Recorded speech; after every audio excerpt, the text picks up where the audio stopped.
I understand why Dan Bilzerian is doing what he's doing.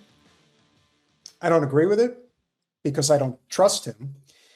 And because if you're going to run for political office, you should at least know what you're getting yourself into. Now, do I think that Bilzerian will raise some decent change running against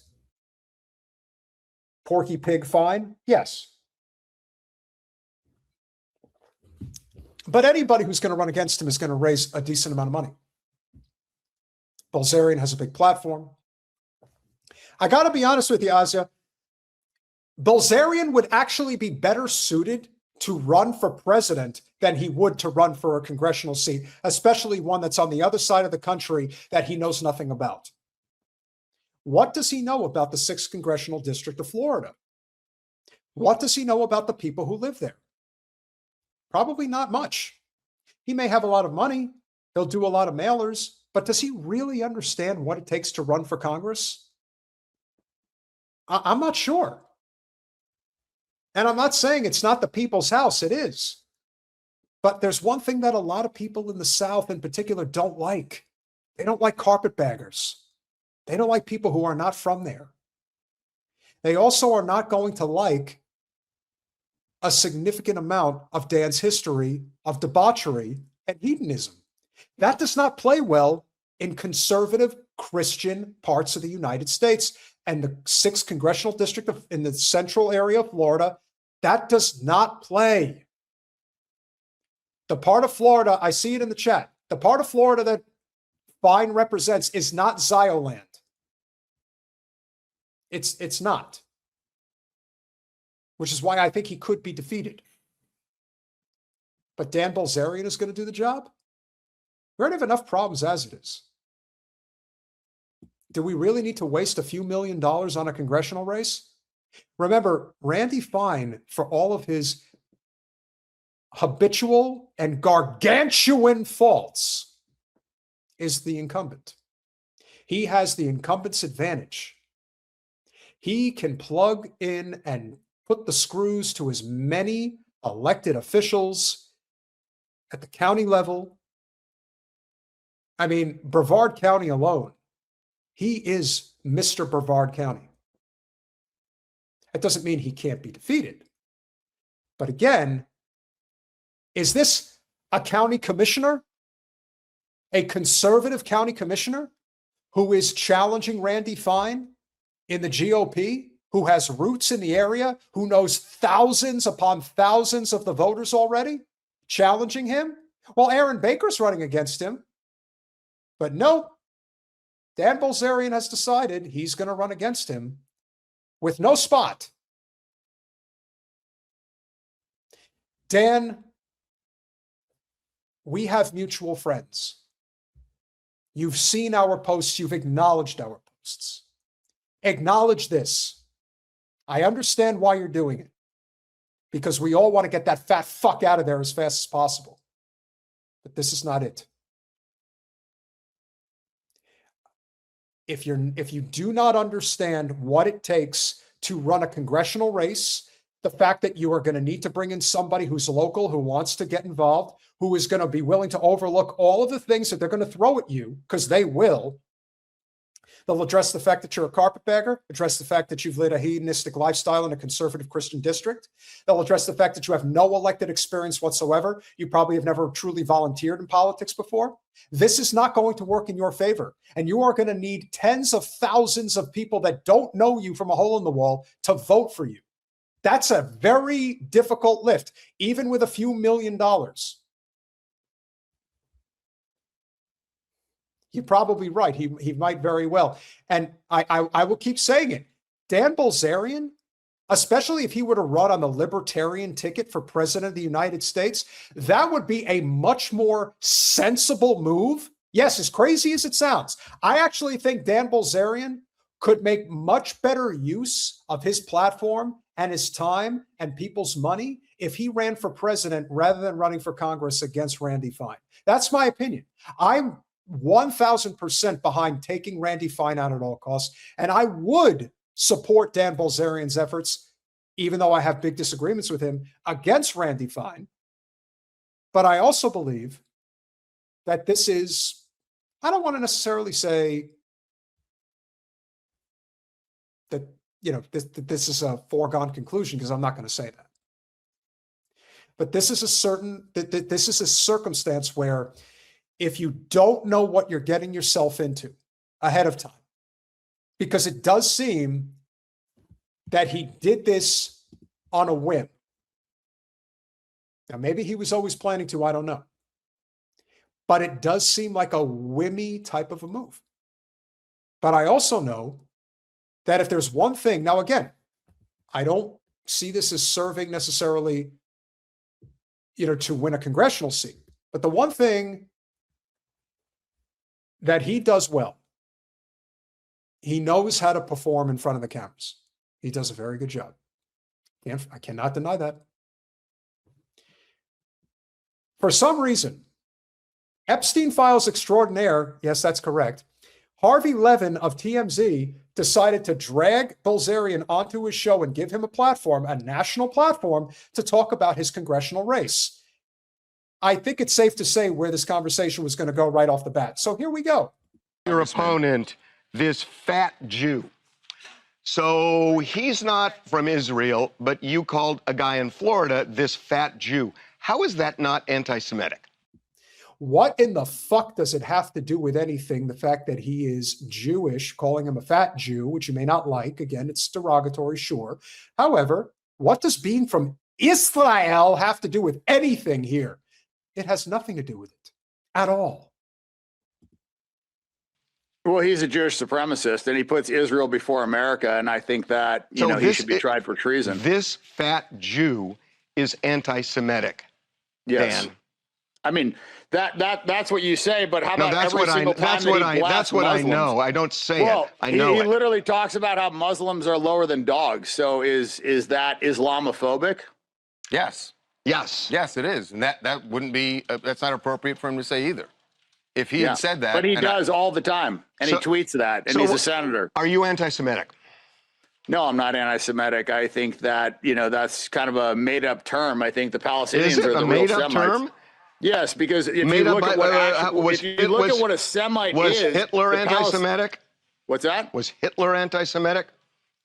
Like I said, it's the term is focused solely on Jews, but actual Semites are the Arabs, and Palestinians are Semites as well, and they actually have more DNA lineage to that region than any of the Eastern European Ashkenazi Jews that have taken it from them. So I kind of have issue with that term and how it's been hijacked to only talk about Jews. So if you want to call it anti-Jewish, then you can call it anti-Jewish. Well, I'm not going to call this anti-Jewish. When you say that this fat Jew, you could take another race and you could use another epithet, but you're anti-Semitic, Dan.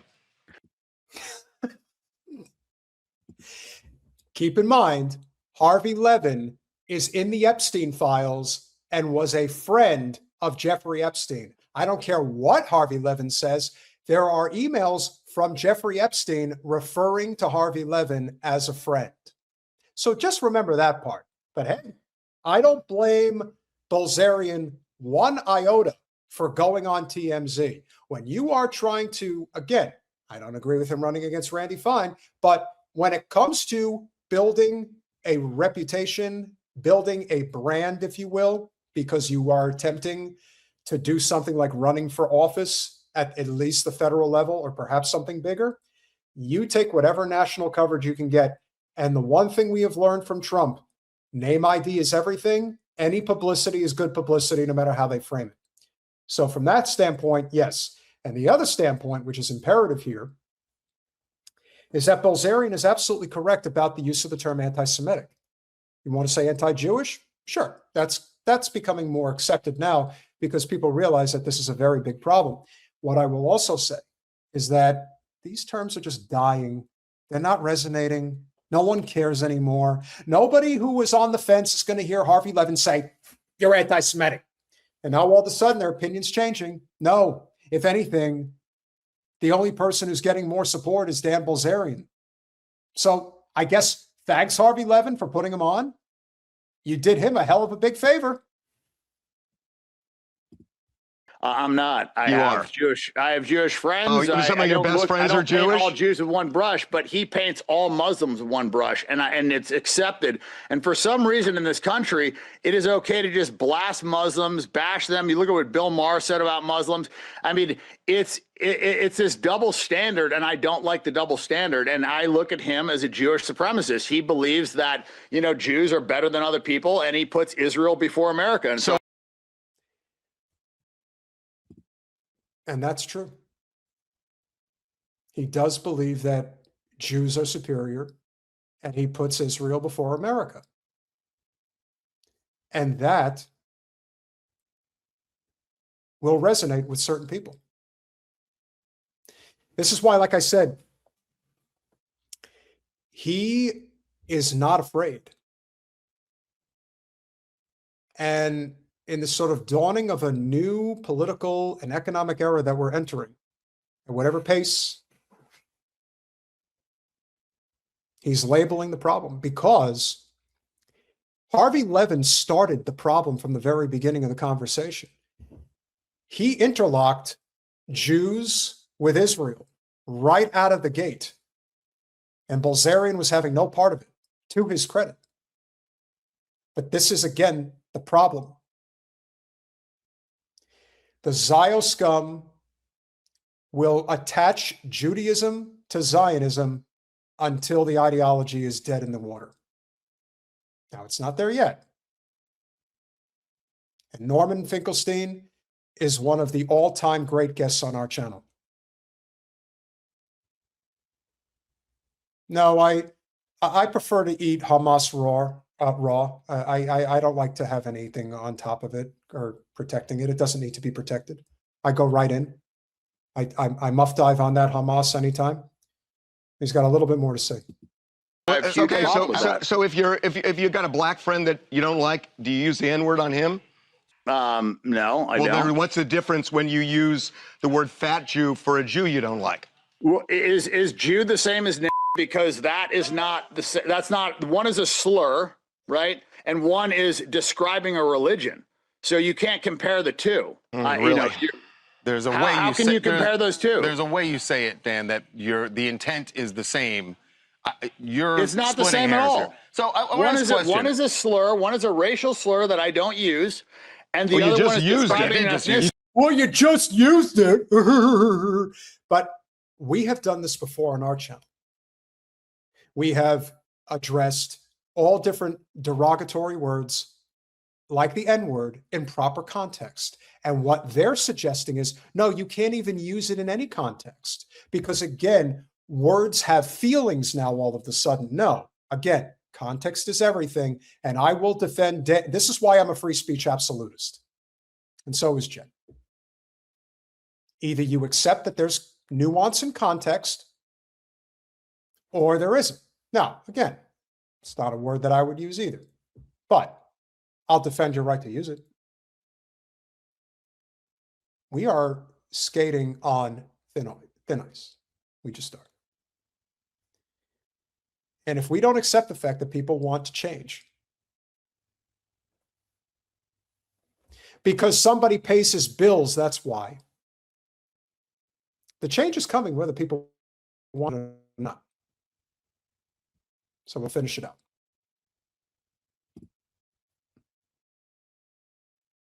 Just used it. Well, are we adults? Can we talk about a word? Sure. Was a word so offensive that that it just you can't say it? We have to say the answer to that is yes. So I want to ask a question. People are too sensitive. Yes, they are. Now, turnabout fair play. Let's have some fair play here. Harvey Levin brought on the swine himself. Bilzerian said he called you a fat Jew. Well, look, thanks for having me. I've had people call me names my entire life. It doesn't bother me. I think it's part of the territory, unfortunately, of being Jewish in America. But perhaps, Harvey, to try to explain where you were coming from, when you refer to me or someone that way, it's not being stated to make a statement of fact. it's being stated as a slur. He's making that statement, not that I'm a Jew because it's factual. He's making that statement because he views that as some sort of negative thing. Now, I'd never heard of this guy before until a couple of days ago, but having watched your interview, it's clear that he simply doesn't like Jews. In America, you're allowed to do that. I don't think it's going to work out to become a congressman having that perspective.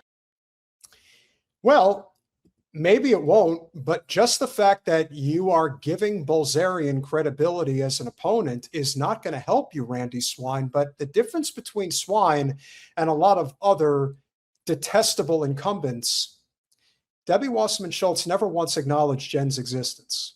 Randy Swine has already gone out of his way to acknowledge Dan Bilzerian, and their election is not until the end of August. So to say that this is well, sure, he is. He gives Jews a bad name, but he's giving Bilzerian exactly what any political candidate would want. He's giving him recognition. That's considered a cardinal sin in politics. You don't ever address your opponent unless you absolutely have to. Randy Fine has absolutely no reason to address him, but he's addressing him. He's giving him power. I would never accuse Fine of being a smart guy. And in this case, I think maybe he just loves a good fight. Maybe that's what it is.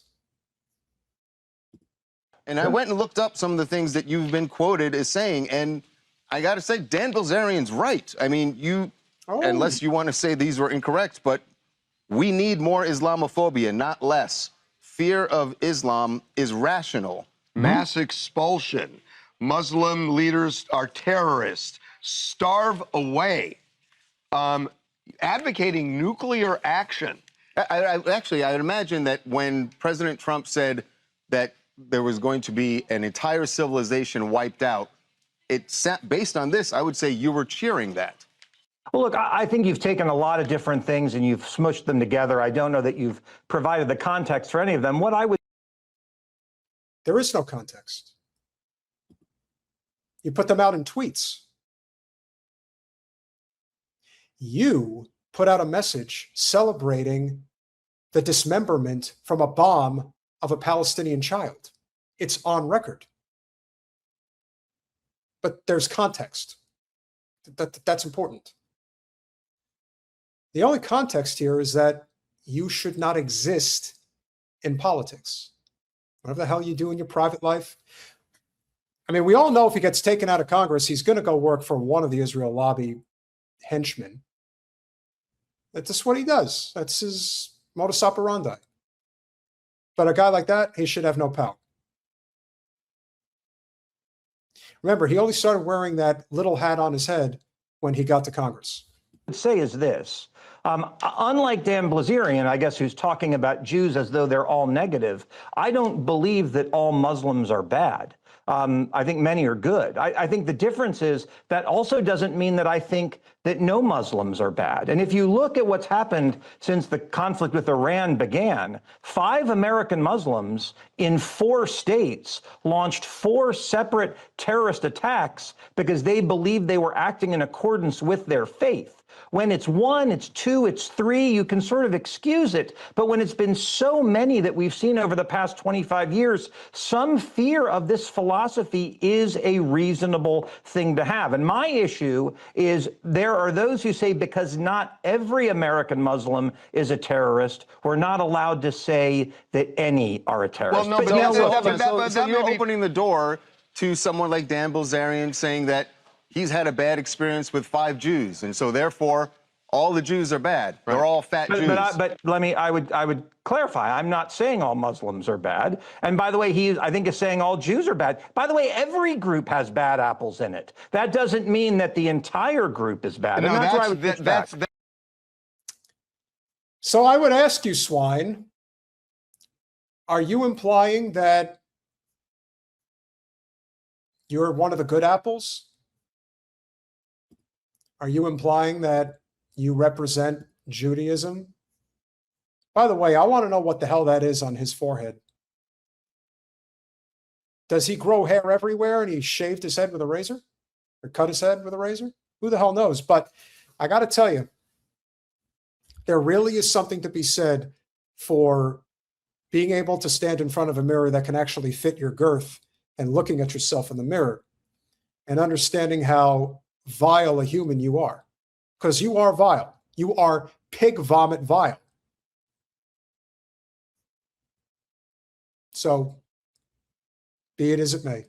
By the way, every group has bad apples in it. That doesn't mean that the entire group is bad. No, and that's, where I would that's true. But I want to point every to something. group is bad. There's no group that's perfect out Okay, there. but I want to point to something because this, to me, may be one of the most troublesome. Said earlier this year. Asked dogs or Muslims. You were asked. You were asked about that, and you said if they force us to choose, the choice between dogs and Muslims is not a difficult one. Mm-hmm. How is that not painting an entire group? Because that's not the same as 4 or 5 people or a lot of people. That's saying Muslims are worse than dogs. Okay, let's give Harvey credit where credit's due. He clearly is a Zio and he's scum, but he's playing it fair. And in all fairness, I too prefer dogs to people, and there's a reason why, because there's a lot of people like Randy Swine in the world, and it is an unfortunate situation. But Harvey, he's right about this one. That's not what it says. And again, I think you need to provide the context. I'll provide the context. Okay. One of Mayor Mondami's key advisors, Muslim advisors in New York, said dogs are not clean.